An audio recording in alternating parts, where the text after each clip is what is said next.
कभी सोचा है कि जीवन की सबसे बड़ी लड़ाई किसी मैदान पर नहीं बल्कि हमारे अपने अंदर ही लड़ी जाती है। आज हम भगवत गीता की एक ऐसी ही जबरदस्त व्याख्या को समझने वाले हैं जो यही दावा करती है और ये दिखाती है कि एक प्राचीन ग्रंथ आज भी हमारे लिए कितना जरूरी हो सकता है। इसे ऐसे समझिए जैसे वेदों के लिए पुरुष सूक्त है, वैसे ही महाभारत के लिए भगवत गीता है। पद्म पुराण का ये कथन बता रहा है कि गीता कोई मामूली किताब नहीं बल्कि ये तो भारतीय परंपरा के दिल की धड़कन है।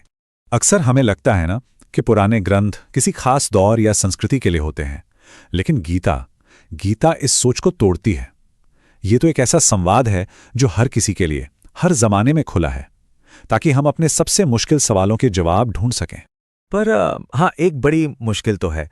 इस ग्रंथ की जो गहराई है और इसकी जो भाषा है वो आज हम जैसे लोगों के लिए एक दीवार जैसी बन सकती है। तो सवाल यह है कि इस दीवार को कैसे पार किया जाए। यहीं पर हमें जरूरत पड़ती है एक बहुत ही खास गाइड की।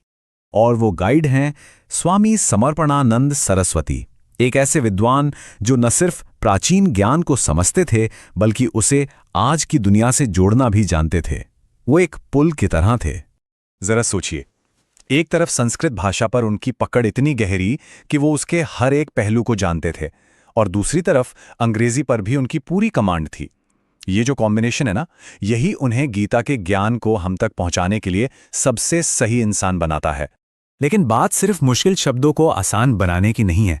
असल जादू तो उनकी एक एक कोर इनसाइट में है, एक ऐसी सोच जो पूरे महाभारत को देखने का हमारा नजरिया ही बदल देती है। ये गीता के बिल्कुल पहले शब्द हैं, धर्म क्षेत्रे, कुरुक्षेत्रे। सुनने में लगता है कि किसी जगह की बात हो रही है ना, किसी बैटलफील्ड की। पर स्वामी जी की व्याख्या कहती है, रुकिए, जरा और गहरे में जाइए और पूछिए कि असली युद्ध क्षेत्र आखिर है कहां। और जवाब सच में चौंकाने वाला है। वो कहते हैं कि कुरुक्षेत्र कोई बाहर की जमीन नहीं है, वो हमारा और आपका शरीर है। ये शरीर ही वो असली युद्ध भूमि है जहां हमारी अच्छी और बुरी सोच के बीच हर पल हर दिन एक जंग छिड़ी रहती है। अच्छा, ये तो हुई गहरी फिलॉसफी की बात, लेकिन ये व्याख्या सिर्फ यही नहीं रुकती। ये असल में एक प्रैक्टिकल गाइड की तरह है, एक टूल किट जो भाषा की दीवार को ही गिरा देती है ताकि कोई भी इस ज्ञान को समझ सके। मतलब आपको संस्कृत के श्लोकों के बीच अकेला नहीं छोड़ दिया जाता। अरे नहीं, ये तो ऐसा है जैसे आपके पास एक एक्सपर्ट गाइड खड़ा हो जो हर श्लोक का अन्वय यानी उसका सीधा साधा मतलब समझाए, मुश्किल शब्दों का विश्लेषण करे और हर चैप्टर का पूरा कॉन्टेक्स्ट बताए। एक उदाहरण से समझते हैं। सांख्य शब्द को ही ले लीजिए। आमतौर पर हम क्या समझते हैं?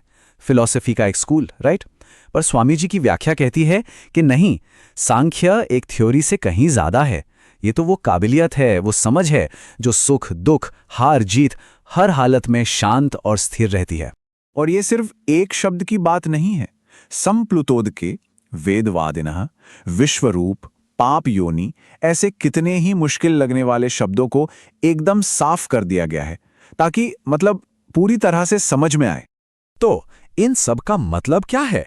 ये सारी बातें हमें कहां लेकर जाती हैं? ये हमें गीता के असली मकसद तक ले जाती हैं कि भारतीय फिलॉसफी के विशाल नक्शे में गीता की सही जगह क्या है। देखिए, गीता को अक्सर एक महान सिंथेसाइजर कहा जाता है, एक संगम की तरह जहां कर्म और अकर्म, नश्वर और अनश्वर जैसी अलग अलग फिलोसॉफिकल नदियां आकर एक हो जाती हैं। और ये कमेंट्री ये उस संगम तक पहुंचने का कह सकते हैं एक भरोसेमंद नक्शा है। तो आखिर में ये पूरी बातचीत हमें एक बहुत ही गहरे सवाल के सामने लाके खड़ा कर देती है। अगर असली लड़ाई, असली कुरुक्षेत्र हमारे अंदर ही है, तो फिर ये जंग किस लिए है?